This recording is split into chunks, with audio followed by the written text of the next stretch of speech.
આપણને સ્વતંત્રતા કહેતા આઝાદી મળી છે તો એમને તો મળી નથી. કંઈક કંઈક આપણી દીકરીઓ અને આપણા યુવાનોને કંઈક કંઈક દેશભક્તો એમાં બલિદાન આપ્યા છે.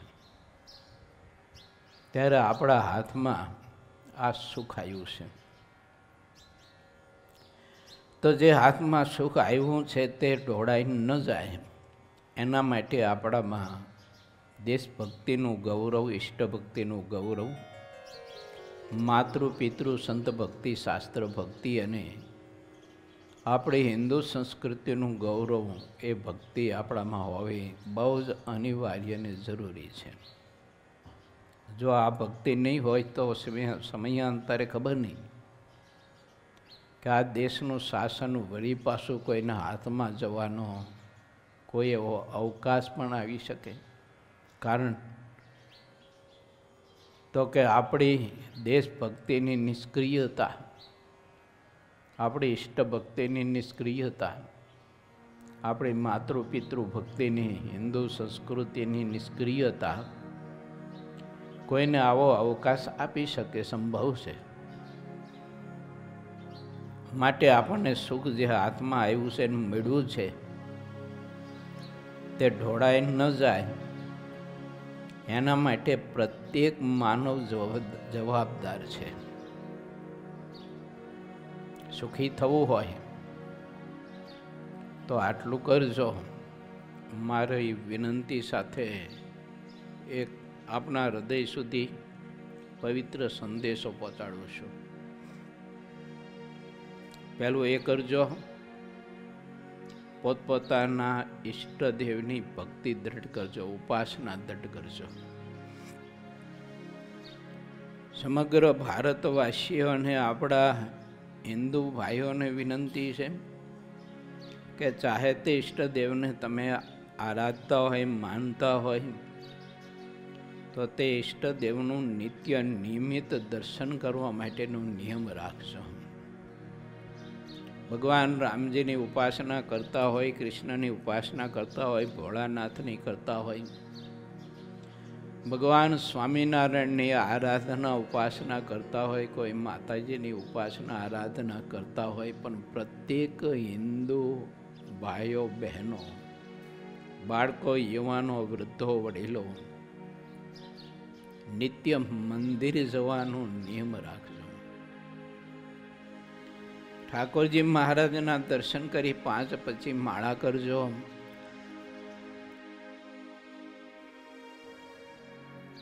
જે તે સ્થાનમાં થતી હોય તો કથા સાંભળજો, સંત સમાગમ કરજો, નિત્ય પૂજા પાઠ કરજો. સવારમાં પ્રાત પૂજા ન કરતા હો તો પ્રાત પૂજા કરવા માટેનો સંકલ્પ કરજો. આપણો આ 75મો અમૃત મહોત્સવ દેશનો, એ નિમિત્તે આવા બધા કંઈક સંકલ્પ કરીને નિયમ લેજો. શાસ્ત્રનું વાંચન કરજો, અધ્યયન કરજો. 15મી ઓગસ્ટે રાષ્ટ્રધ્વજ વંદનાનો કાર્યક્રમ થતો હોય તો તમારી આજુબાજુમાં તે કાર્યક્રમ થતો હોય તો અવશ્ય બધા સપરિવાર સાથે ધ્વજ વંદનાને સલામ કરવા માટે ચોક્કસ જઈજો. માતા પિતાને ઠાકોરજીની પૂજા પાઠ કર્યા પછી કાયમને માટે પગે લાગજો, વંદન કરજો, આશીર્વાદ મેળવજો. ઘરમાં વૃદ્ધ દાદા દાદી હોય તો એમના આશીર્વાદ મેળવજો, પગે લાગજો, દર્શન કરજો. એવો સંકલ્પ કરજો કે દાદા દાદી પાસે કે માતા પિતા પાસે રોજ અડધી કલાક હું બેસીશ, સારા વિચારોની આપલે કરશું, એમની કુશળતા પૂછીશું, એમને પ્રેમ હૂંફ આપશું. કોઈ પ્રકારના વ્યસન હોય તો છોડવાનો સંકલ્પ કરજો. પરમાત્માની ભક્તિ, સંત સમાગમને, કથા સાંભળવાનું, વ્યસન કરવાનું નિયમ લેજો. ચોખ્ખાઈ રાખજો, ક્યાંય કચરો કરતા નહીં, કચરો નાખતા નહીં, જ્યાં ત્યાં થૂંકતા નહીં, જ્યાં ત્યાં ગંદકી કરતા નહીં. તમારા ઘરની આજુબાજુ આગળ પાછળ એકદમ વાળી ચોડીની સફાઈ રાખજો, ચોખ્ખાઈ રાખજો. અને બની શકે તો તમારા ઘરમાં વ્યવસ્થા હોય ને મોટા ફળિયા હોય તો ફળિયામાં 2-4 વૃક્ષ રોપી અને ઉછેરીને મોટા કરજો. તમારી બજારમાં તમારી ઘરની દિવાલની આજુબાજુ જગ્યા હોય તો ત્યાં વૃક્ષ વાવજો. ગાય માતાનું રક્ષણ કરજો, ગાય માતાની પૂજા કરજો અને ગાય માતાનું ભરણ પોષણ કરજો. વર્ષમાં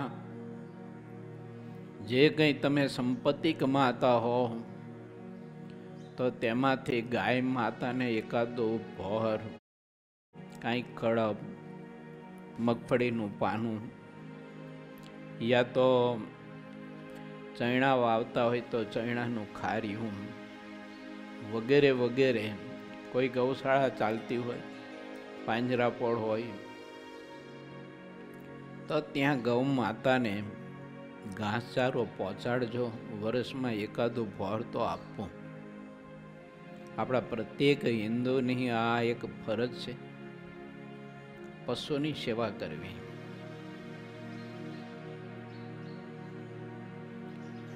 આ મારી ખાસ વિનંતી છે બધાને, પ્રત્યેકને. માતા પિતાનો તિરસ્કાર નહીં કરતા. વૃદ્ધાશ્રમમાં મૂકી આવ્યા હોય ને તો આ 75માં અમૃત મહોત્સવ નિમિત્તે ઘેર પાછા લાવી અને માતા પિતાની સેવા કરજો. વૃદ્ધાશ્રમમાં મૂકવા જવાના સંકલ્પ કરતા હોય ને તો એ સંકલ્પને મારી નાખજો. ઘરમાં વડીલો હોય છે તો નાના બાળકોમાં એના માધ્યમથી કંઈક સારા સંસ્કારો આવશે. માતા પિતા કે દાદા દાદીના ખોળામાં બાળકનું ઉછેર થશે તો એનામાં ઈષ્ટ ભક્તિ, દેવ દેશભક્તિ, માતૃપિતૃ ભક્તિ, શાસ્ત્ર ભક્તિ, સંત ભક્તિ આવશે.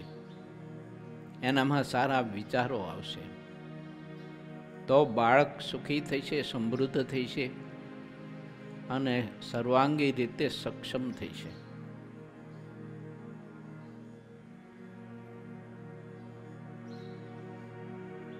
કોઈ સરકારી પોસ્ટો પર ફરજ બજાવતા હોય, આપણે કોઈ પ્રાઇવેટ કંપનીમાં ફરજ બજાવતા હોઈએ તો આ 75માં આપણા અમૃત મહોત્સવ નિમિત્તે સંકલ્પ કરજો કે અમે કોઈ દિવસ લાંચ નહીં લઈએ, ભ્રષ્ટાચાર નહીં કરીએ, દગાબાજી નહીં કરીએ, છેતરપિંડી નહીં કરીએ, અનાજમાં ઘી તેલ કોઈ પણ ખાદ્ય પદાર્થો હોય તેમાં ભેળસેળ નહીં કરીએ. આવા કંઈક સંકલ્પ કરજો. પરમાત્મા તમારી આ શુભ ભાવનાથી વ્યવહારમાં જ ઘટે તેટલી સંપત્તિ અવશ્ય પ્રભુ તમને ગમે ત્યાંથી આપી રહેશે,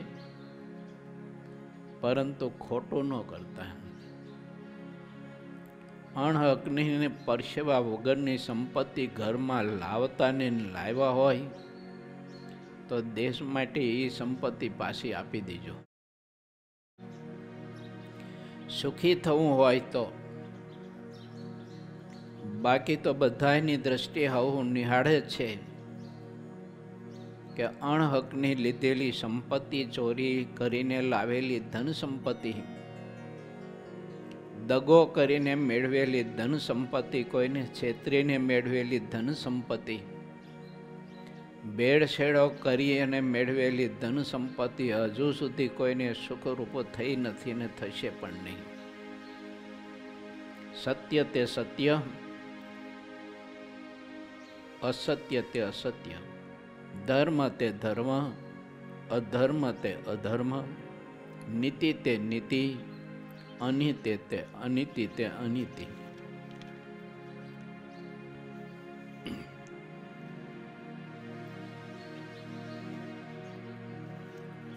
માટે વિચારીએ આપણે સૌ કોઈ કે આપણો ભારત દેશનો આ આઝાદી કા અમૃત મહોત્સવ એ નિમિત્તે કાંઈક આપણે આવું સારું વિચારીએ, સારા સંકલ્પ કરીએ. આપણા મહાપુરુષો આપણા માટે બધા આ ધરતીમાં રટાઈ ગયા, તો આપણે તો એટલું તો કરીએ કે આપણા સૌ કોઈના ઈષ્ટદેવની આરાધના ભક્તિ કરીએ. આપણા આર્મીના યુવાનો માટે પ્રત્યેક આપણા ભારત દેશનો પોતપોતાના ઈષ્ટદેવની માળા એકાદી જપે. એ માળા જપીને સંકલ્પ કરે કે અમારા આર્મીના બધા જ યુવાનો, અમારા દીકરાઓ સર્વાંગી રીતે સુખી રહે, સુરક્ષિત રહે, શરીરની તંદુરસ્તી સારી રહે, દેશની સેવા કરતા રહે. આના માટે રોજ એક માળા સ્વામિનારાયણ મહામંત્રની કરવી. રામને માનતા હોય તો રામ નામના મંત્રની કરવી, કૃષ્ણના મંત્રની કરવી, શિવ મંત્રની કરવી. જે ઈષ્ટદેવને માનતા હોય તે ઈષ્ટદેવના નામ મંત્ર જપ કરી અને એનું ફળ બધું આપણા આર્મીના યુવાને અર્પણ કરવું. આ દેશભક્તિ છે આપણી. અને ખાસ કરીને પોતાના બાળકોને અને બાલિકાઓને દેશભક્તિના સંસ્કારો ખૂબ જ આપજો. હિન્દુ સંસ્કૃતિના સંસ્કારો આપજો. શ્રી સ્વામિનારાયણ સંસ્કાર ધામ ગુરુકુલના માધ્યમથી ઘણી જગ્યાએ ગામડાઓમાં અને શહેરોમાં બાળ સભાઓ ચાલે છે. એ બાળ સભામાં તમારા બાળકોને સંસ્કાર માટે મોકલજો. અને કોઈને અનુકૂળતા હોય તો પોતાની ગલીની આજુબાજુમાં બાળકોને ભેળા કરીને પોતાને ઘેર બાલ સભાઓ ચાલુ કરજો. આ એક બહુ મોટામાં મોટી સેવા છે. બાળકોને બાલ્યકાળમાં સંસ્કાર આપો, એને સદવિચાર આપો અને એના ભવિષ્યના સુખના શિખરો સર થાય એના માટે એનો પાયો મજબૂત કરવો સંસ્કાર આપીને. તે નાની સૂની સેવા નથી, પણ બહુ જ મોટી જબરજસ્ત સેવા છે. આ સેવાથી ઠાકોરજી બહુ રાજી થાય, મહાપુરુષો બહુ રાજી થાય. અને એમાંય વર્તમાન કાળના અનેક દૂષિત દૂષણોથી બચાવવા માટે આપણા બાળ ધનને આ સંસ્કાર આપો તે બહુ અતિ અનિવાર્ય છે. અનિવાર્ય તો છે જ, પણ અતિ અનિવાર્ય છે. માટે આઝાદી કા અમૃત મહોત્સવ નિમિત્તે એવો સંકલ્પ કરજો કે અમે બાલ સભાઓ ચલાવીશું, યા તો જ્યાં બાલ સભા ચાલતી હોય અને જે યુવાનો ચલાવતા હોય એને પ્રોત્સાહન આપશું. બાળકોને પ્રોત્સાહન આપવા માટે અમે અમારી ધન સંપત્તિ ખર્ચશું. અમારો સમયનો યોગદાન અમે સમયનું આપશું. નિત્ય 5-10 મિનિટે પણ પોતાના ઘેર પોતાના બાળકોને બેસાડીને આવા કંઈક સંસ્કાર આપવા માટેનો સંકલ્પ કરજો. અને વ્યસન માત્રને ભયંકર શત્રુ માનીને તિલાંજલિ આપજો. નાના મોટા કોઈ પણ ચીજ વસ્તુ પદાર્થના વ્યસન હોય તો એને છોડજો. પરમાત્મા તમને વધુ ને વધુ સુખી કરશે. માણસે જીવનમાં સુખી થવું હોય તો આટલું તો અવશ્ય કરવું જોઈએ. અને આપણા ભારતીય ઋષિ મુનિઓએ, પરમહંસોએ,